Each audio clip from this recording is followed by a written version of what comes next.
Hey everyone, today I will show you how to know who viewed my profile on Telegram. And here's how it is done. First, open the Telegram app on your iPhone or Android. Next, tap on the three lines at the top left corner to open the menu. Then tap My Profile.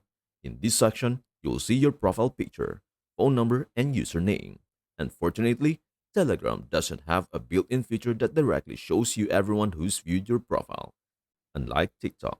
But there are ways to get an idea of who might be checking you out. One method is to post a story on your profile. Here's how.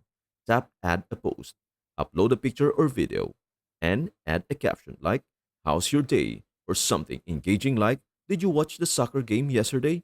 Next, choose who you want to share it with, everyone, contacts, or close friends, and hit post.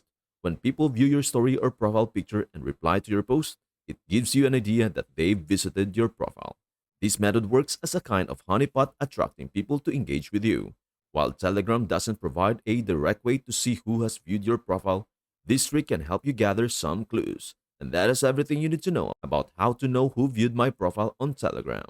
Before we end, may I humbly ask you a favor? Please do like, share, and subscribe to our channel. This means the world to us. Thank you so much for watching. We hope to see you in our next video.